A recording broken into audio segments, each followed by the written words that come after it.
Okay, here we are, Michael, back again.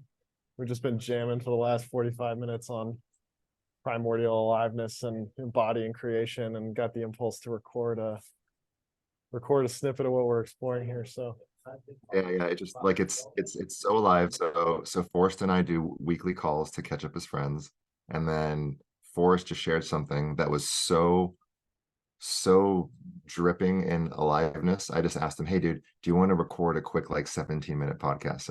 So you're coming into 45 minutes of two friends hanging out, and now we just decided to turn it into a podcast episode. Forrest, would you like to share how we got into the space of primordial aliveness? It might be vulnerable, but I don't know if you want. yeah, and for anyone listening, I'm sitting in a coffee shop in New York City. So if there's a little background noise, that's my 3D context right now. So yeah, I was sharing with you, Michael, that yeah, I've been spending a lot of time horizontal lately, spending a lot of time lying down and in almost what looks like a nap, I'm sure, to most people. And what's happening is has been a deep process of letting go, of release, of surrender, and sinking deeper and deeper and deeper into what you and I call primordial aliveness, the aliveness, the energy of creation itself that permeates through all of creation, all of manifestation. And yeah, but releasing, and also being recreated by aliveness itself, recreated, nourished, rejuvenated, and resourced from aliveness itself. And I was sharing with you that in 3D reality, and in the movie theater that we walk around in, there's been an experience of a little bit of boredom lately, like just wanting to be in this, not really wanting to do much in the movie theater in 3D reality, really just kind of eating and having a cup of coffee or something. I'm there's quite a bit of aliveness hanging out with you and having nourishing connections with folks. But the real call has been, I want to lie down and drop into creation itself, and to be recreated by creation, as creation. And like and you and I were discussing what might it be like if and as at some point that creation stands for us up and starts walking for us and running for us through the world as aliveness and as creation itself, and just feeling the juiciness and aliveness of embodying creation and embodying primordial aliveness, in 3D reality. So that's feel free, with freedom, Michael, anything you want to color in with that, but that'd be the context I'd share of how we got to here. Yeah, so thank you. I think it takes courage for like as a leader and someone who like mentors people to admit publicly like, oh, I've been experiencing boredom. But that is something that you shared, and you said, oh, but what I'm not bored of is just like experience, like having the direct energetic and somatic experience of this aliveness.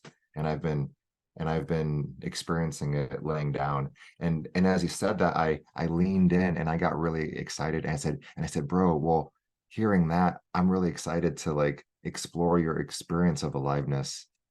And and then I offered, all right, so right now you've been mastering aliveness from a prone position, from lying down, right? Then what if you master like aliveness from standing?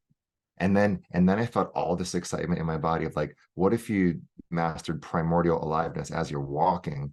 And then that's the part where like we went into this big almost like LSD trip, almost like a, not LSD, there was like a level of like maybe kind of like MDMA, or like when you do breath work and you feel bliss. And then we were in this shared bliss state of both imagining that, bringing our imagination into form of just being like, wow, walking through the world as primordial aliveness, and like experiencing creation as creation. And that's when I asked, would you like to record a podcast episode on it? So now all of you who are listening, you're now caught up to where we're at. So now it's a three-way conversation between myself, Forrest, and you who is listening right now.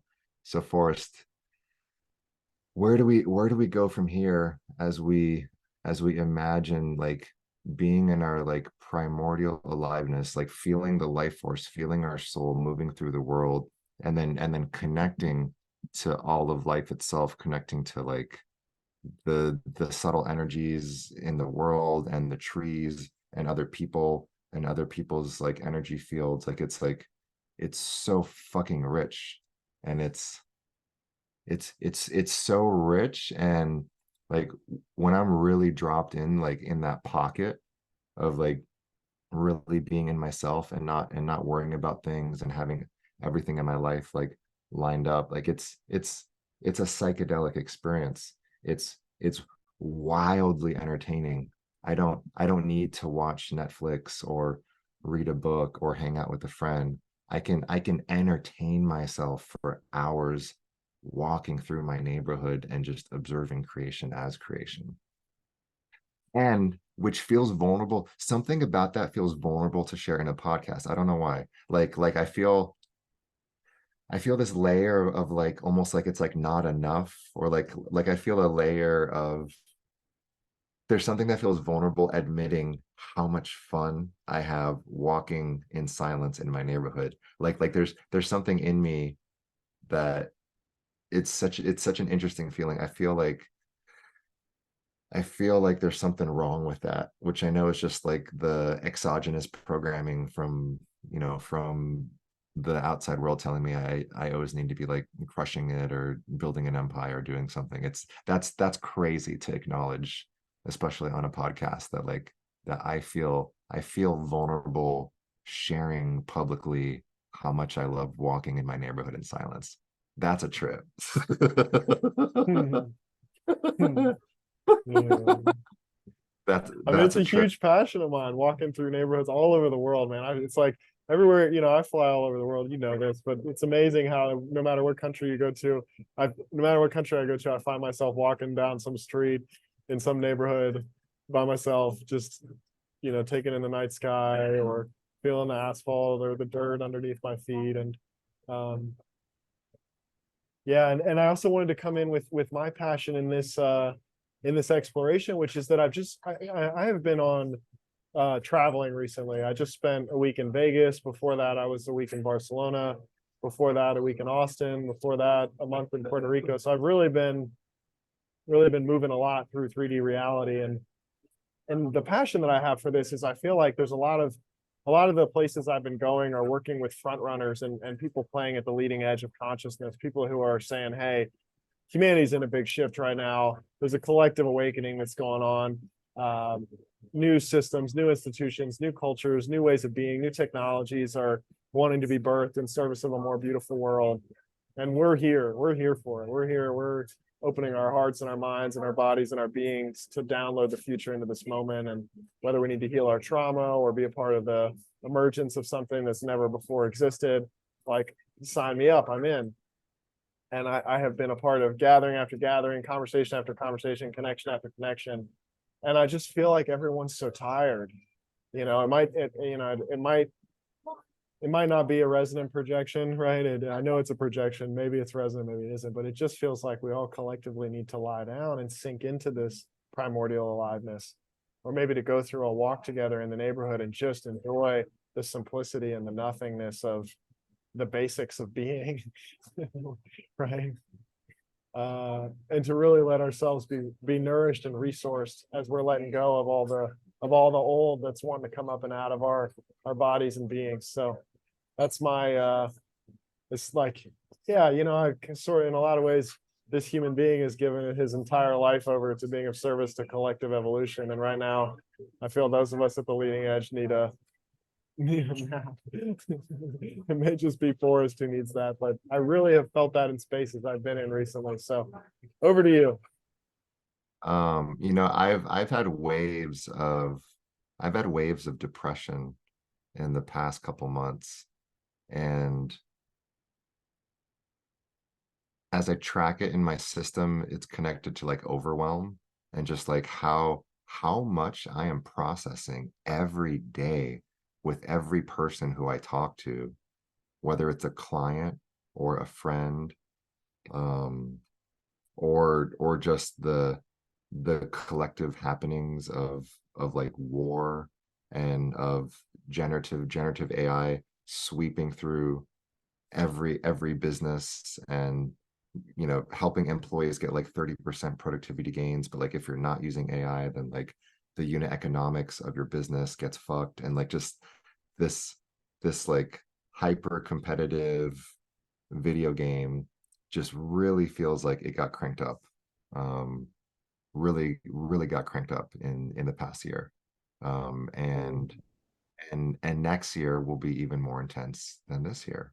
And I've definitely experienced like waves of exhaustion, and something you and I share, like I used to teach yoga, and like I love the body and anatomy and subtle energy, and I've really advanced in interoception, and I have psychic sensing in other people's bodies. So like I'm really in touch with my body. And there have been some days where like I'll just have to lay down on the couch and like go in the fetal position and let my body do its thing. And sometimes it just like literally just like shakes like an animal for like 30 minutes. And it's like and my hips are shaking. I'm just like shaking like an animal from just like the fear of like being alive in these times, which that feels a little vulnerable to share publicly. But it's like, yeah, it's true. Like there's a fear of like just being alive in these times. There's a fear in my system of like all of my friends. Like I have a extraordinarily rich social life from being a nomad for 4 years, and living in all like the major hubs of kind of conscious entrepreneurship. And I've also been processing recently, just like, oh wow, like I'm going to die. Everyone that I love is going to die. I love so many people, and that is so much grief that is in my future. And like, and I like, I'm not, I'm not, I don't give that thought too much, because like I stay focused. But like that, there's been these kind of like big like existential, kind of like existential themes, or like existential realities that that for some reason I just like never really processed when I was like younger. But like certain themes of them have been coming up, like in meditations, or just like in between calls with like clients, and just like I'm like, wow, like I'm like, everyone that I love is going to die. I'm like, huh, like what do I do about that? Yeah, yeah. Man, years ago, maybe 3 years ago, I had a mushroom trip when I was in Austin, and I had this. So much I could say about this journey, but I took several grams of mushrooms and had a pretty intense psychedelic experience. But the one part I'll double click on is that towards the end of the second half of the experience, I was just lying on this beanbag chair, and I had an experience of every single person that I'd ever met, like sort of being presented to me for me to say goodbye to. Like I was having this experience of just one after another. And I cried, man, for like, I think it was 3.5 hours in clock time, but I was just in the eternity of like one after another, every person I'd ever met coming up for me to be like, I love you. Thank you for the gift you've been in my life. And then letting them go and releasing them. And oh gosh, I called a woman who I was dating before I moved to Austin, and it was like when I really grieved her, like really. And I'm like looking at her, and I'm like, oh my god, like this is actually over. Like this is the person I've been in love with, and this is really ending, and just my whole like. And then right after her was my mother. I didn't call my mother on the phone, but that's who got presented to me next. And it was like I'm saying goodbye to my mother for the very last time. Oh my gosh, man! Like the depth of grief and love that cracked open in me and cracked me open in that moment was just like unfathomable. Like it's the ugliest ugly cry that's ever been cried, and it's so beautiful. I mean that in a really beautiful way. Like, but anyway, that's what comes up for me hearing you. How's that to hear? Hearing that, I'm noticing I hate this reality of being alive. I like I I I hate that. In order to, I believe, this is just my worldview. I believe that in order to stay in right relationship with life, we need to consistently be like curating our inner space, our inner garden, which requires a continual authentic processing of what is there in the heart, in order to not have like these old past imprints, or even like future imprints blocking our connection with the here and now. And for me, that has been so much crying, so much crying in a way that sometimes my mind is like, how can one man cry so much in one life? Yeah. Oh. Oh. Yeah. And right, and like as I cry sometimes, like my mind goes, dude, are you just like because I'm trying to sense like are you just trying to like milk this, or are you trying to get pity, or like is this weak? But I when I'm really with my body, like that is the source of my vitality and my power, and why I don't look and feel like I'm 42 years old, even though I'm chronologically 42 years old. And like being able to dance in a really fluid way, and being able to sense the energies of different people, and sometimes even like trees and animals, and like having these like kind of like psychic gifts that like that feels comfortable, like very uncomfortable even talking about publicly, but just like that comes from the clear instrument that is my body, that I earned through feeling my emotions despite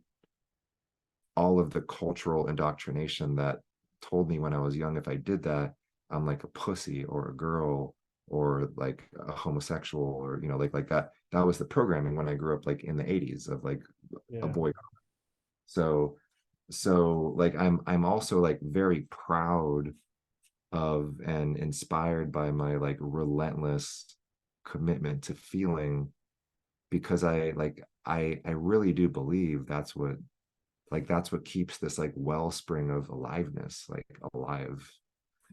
Totally. um yeah, yeah, and I can tell, like if I haven't been taking care of my of my heart, I'll just get like a little more sluggish. Like workouts are harder, things in business are a little harder, like just relationships, like there's just like a little bit of like subtle armoring between me and the world. And it's like, oh, like I need to I need to go in and like take care of myself. And yeah, and I think last thing I'll share too, just like living in a time where like there is war happening, and like me seeing it on like Instagram and on TikTok, like that has really fucked me up. And like and I don't want to close my heart off to life, but then I also have my like responsibilities, like as a adult, and as an adult leader, coach, mentor, facilitator of like the the program that I'm running right now. And it's like there's just real like middle path of staying open to the world, and then also having like a authentic level of self-preservation energy, just to like not take in too much, and then be just like stuck in these like kind of swampy waves of emotion that are too much, and that collapse someone's like capacity, and collapse someone's nervous system, and like takes them out of service for a while. So it's a dance for sure, man, for every single one of us, every single one of us. Yeah. I feel super connected to you hearing this. I feel like just hearing your experience, I feel seen in my experience. Um, yeah, like just a couple of highlights. I know we're about to wrap up here in a second, but there's two things I'll share. I was at a music festival in Las Vegas last weekend. The premise of this festival was the more beautiful worlds our hearts know is possible. Right. So I'm with these folks, like I mentioned, pioneers of what's possible, people who are luminaries and showing up to bring a new world into being. And I go to this festival, and I go to one of the music shows, and it's like a shamanic journey. I mean, it's called Light Language, the musician, and he just takes everybody on this big journey. And I'm standing there in the front row with my eyes closed, and tears are just flooding down my face. Like I didn't even feel like I was crying. It's just tears are happening. And I was going through the experience of the times when I was bullied and picked on when I was a younger kid. And it's like, and just how much that hurt. All the times of being called a wuss or being called a pussy or being called gay or the things that you were mentioning. I just felt so touched hearing you because I know this is an experience that we have of getting picked on and getting bullied and name called. And it was like I had sort of almost like logically or from an architecting consciousness perspective, like, okay, these things aren't true. I'm going to release the psychic energy that I took on from people and let go of what's not me so I can be available for what I am. But I hadn't just processed like the ouch of like how much that hurt. And it was like, wow, like that was awful. And then just had tears pouring down my face and I could just there was this energetic arrow that I could see that was pointing right to the spot in my body where I had taken all this on. And it was like, I've just been putting my hands there and feeling the like subtle walls that I've built up, you know, that block information or that block data because there's a protecting or a calcification, a harboring that happens. So I've been opening and breathing and melting and softening from the inside out and going like, okay, I'm just going to be more present, more available for the moment, for what's here. So I'm in this dance. And then after you like courageously felt that, I'm curious if anything else opened up or if you were able to sense anything that like filled into the space or if you noticed maybe a deeper level of embodiment, or if you just like noticed maybe some of your more like exalted aspects come back online or Yeah, totally, of course. And I've been waiting for this moment, right? The moment to connect with my friend. You know, in this case, my friend's Michael, but it's like to connect with my brother, who I can have a heart to heart with and resonate with on this and feel it in an even deeper integrated embodiment. Cause you know, we're in a show with everything. So I'm having this experience, but it's not like I turned to the person next to me and we just dropped into deep presence with each other and started having this moment. It was more like I had the experience and then that was over and everyone's on to the next thing. So I've really been, you know, waiting for the moment to integrate this in connection. And of course, we're recording this conversation, which is supportive because even more people get to hear about my experience. So yay, thank you all for being a part of the network of integration that I'm experiencing here right now. But I've been feeling this moment potentiated coming in. And here comes some bliss and joy in real time.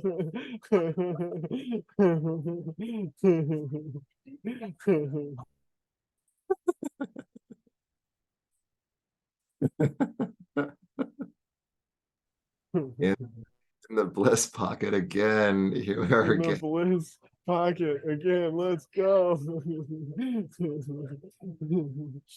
And I had the second experience. Speaking of the bliss pocket, the second experience I had was I had someone who I just treasure, like a very good friend of mine, message me in this festival and go like, "Hey, like I've lost respect for you. You're at this festival. There's a war going on. Like all these terrible things are happening." And the message this person back, and I'm like, "Hey, I love you. I care about you a lot. I'm not available for connection in this way. Like let's work together to have a." You know, the kind of relationship we want to have that's generative and supportive and loving and caring and stuff. And there's a lot of truth in what was being said, which is like, you know, we're holding the bliss, right? Like here, you and I are laughing, experiencing bliss and ecstasy, and there are wars going on. This is reality. And so it's being with all of this, and you and I aren't just playing the game of being with, we feel this stuff so deeply on a cellular level. This is what I call embodying totality. Like we are gonna feel it all, you know, and I love what you're pointing to of like, there's a gauge of how much of that am I available for in this moment. Like sometimes I gotta go like, hey, you know, I had a moment recently with someone like, hey, I'm just not available for this conversation right now. I really need some silence. Like, would you be willing to sit in silence with me? Because I just can't take in more information right now. I'm getting to that point of overwhelm, right? My color wheel on my computer that is my body is about to start spinning because there's too many tabs open. I need breath. I need physical touch. I need nervous system regulation. I need presence. And yeah, so I'm in the game of embodying totality, keeping a regulated, coherent nervous system that's actually available for the information that's happening in this moment is a big part of the dance. Yeah, which requires sometimes just like laying down for like 3 hours, especially when your friends are, and this is something I don't know if I've ever talked about publicly, when you're friends with like I have friends who are just like shamans or like incredibly gifted entrepreneurs, and like when we drop into a conversation, it's like 8 hours of content. It's like going to like a full day of graduate school lecture, the in an hour of just two friends hanging out. And some of these conversations that I have with my friends are so sometimes like psychoactive and like almost visionary, or so just like intensely tactical and strategic from like a business kind of startup like standpoint, that afterwards, like, oh, like I need to take a nap to let everything that I just learned go from like this kind of short-term memory into like my long-term memory and into my body. Because like I am like that was a day's worth of information in an hour-long conversation with like one of my homies. And yeah, and I think that's a good thing to be aware of. Am I starting to hit my tracking ourselves and tracking our own energetic container of, oh, am I starting to hit my limit of what I can receive right now? If so, can I take some deeper like parasympathetic nervous systems breath, or can I do a yoga nidra, meditation? Can I go lay outside in the sun and the grass for 10 minutes and just stretch and like let my body soak in, everything that I just heard in the past hour. Really, really, really vital, and especially in these times where I just see a lot of people like really close to burnout. And like I've been like almost touching burnout at various points in the past year. And it's super vital. I do want to say one thing important, that also I believe that like it's not only is it safe, but it's important to be able to feel pleasure when other people are suffering. And that actually came from one of the men in our I run a group coaching program called Men of Substance with my teaching partner Rob Kanzler, where we're teaching men like male sexual potency, and kind of like some of the secrets of like transcendental sex and lovemaking. And one of the men just kind of just shared that point of like, oh, I realized that like there was a part of me who, like thought that I can't be in pleasure when other people are suffering. And like all of us were just like, oh yeah, me too, me too. So like that, I just want to bring that to everyone's attention, even in times when like people are suffering, or even in times of war or extreme conflict. Like it is vital for your life and for your vitality and for your mental health to still be able to find pleasure in things. And it doesn't always have to be sexual pleasure or intimacy. It can be the pleasure of food. It can be the pleasure of dance. It can be the pleasure of like fabrics on your skin. It can be the pleasure of taking a bath, the pleasure of like different smells. But like that's what gives you nourishment. And finding nourishment in times of great stress is like, it's so important. And there are times where like I've just been going super hard into like a mission, and then I'll take just a weekend like with a friend who's just like super nourishing, and I'm just filled back up like for the next 3 weeks. And yeah, I I I wish more people in our society tracked nourishment, because the world would just be like just a juicier place. Like I I love juicy humans, man. They feel so good to be around. Like like a super juicy human, my body can just like relax and almost like take in like the nectar from the field that is always there. But that's because this man or woman has given themselves like, they've created the space in their life to be nourished. And then in that they become like a living offering of nourishment to people as they move through different spaces. And like we all know people like that, like they're typically in female bodies. At least in my experience, they're typically in female bodies. But you know, I have a number of friends who like they just walk they walk into a room and like everyone takes a deep breath, and and and like everyone just like feels better when she's around, which is a gift. Like she has turned herself into like a living gift and a living offering to life. Oh God, that's so gorgeous. I love that. Thank you. Thank you, all the living gifts out there. Uh reminding us of how like juicy and pleasurable and nourished and like how good life can feel, and being like walking permission slips for us to do the same. Yeah.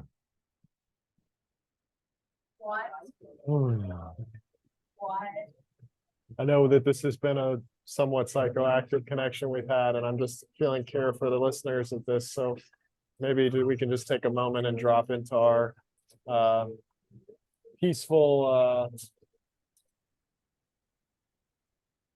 peaceful vitality, peaceful aliveness. See if we can emanate a little bit of a peaceful vivaciousness field for people to soak up and receive your own juice and stillness, still aliveness. Yeah, Forrest, I'm gonna say something crazy because I say a lot of crazy stuff on your podcast that I only shared from like in private.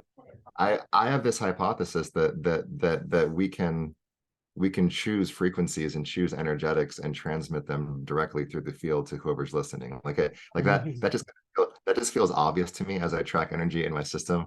And I'm curious what your thoughts are on that. Well, yeah, that's what I was inviting in real time. Like, that's literally what I'm inviting. Let's just emanate a certain vibrational field that people can soak up and soak in and relax into. Yeah. It feels a little edgy for me to share that publicly because it does so go against a lot of the traditional ideas of what life is or what's possible or what's happening. So I just noticed that like a little bit of fear in my system as I share something that so clearly feels true in my body, and that I've tested countless of times by transmitting directly to a person or to a group field, and I've watched a group field shift as I like go, oh, let me just share something let me share like an offering from myself, knowing that I can not only be a receiver of energy and consciousness, but I can be a transmitter of it. And like, may I give this offering to the room. And I've watched it just start to like in very positive ways affect like the vibe of a room. Yeah, I trained this years ago with shelter animals. Like, I would get around shelter dogs that would bark like crazy, and I would just go like, okay, I'm just gonna emit a field of like peace and stillness and calmness and regulated aliveness. And you can start to feel exactly when the field was impacting the animal, and then you could see the animal calm down and their nervous system regulate. And this is without any physical concrete touch. It's touch in awareness, and it's touch in subtle energetics, and just sort of like subtly wrapping up this animal that was quite disturbed until they would sit down and relax and be still. So yeah, you do this with babies, you do it with other humans, you do it with traffic, you do it with rambunctious situations. We can bring the vibrational field that we want to emanate of clear, calm, regulated, peaceful vibrancy, and go like, okay, this is where I'm coming from. This is where we record these podcasts from. This is where we interface with the world from. This is our gift. This is our being. This is our contribution to vibrational reality. And all of our coaching's done from here. Our retreats are done from here. Our cohorts are done from here. This is we call it a field first approach, or call it field work sometimes, but it's working here on the level of vibration and consciousness itself. And then let's see what happens from this place. So I'm noticing in my system how it's a real edge for me to share this and like be in this conversation publicly. Nice. I like it. I I like it. I have found that really fascinating of, you know, being like a semi-public figure, starting my first blog in 2011 and sharing a considerable amount of my like inner world online, just the where the edges of my comfort zone are and how they've grown, and at sometimes how they've shrank actually, just based off of my read of what I can be sharing in certain moments of time. And I I find that really really fascinating of coming up to the edge sometimes and like, huh, interesting, there's this conversation that I have all the time to like clients and friends feels a little edgy to share publicly, talking about being like the transmitter of positive energy or to just like tune into like the energy of fun and like just like being a fun transmitter. Huh, something about that just like hits a little edge in my system. Isn't that funny? Yeah, it's just interesting. I'm like, oh, it's interesting to find my edges, as I lean into that which feels like the most courageous in my system. It's just, so it's interesting.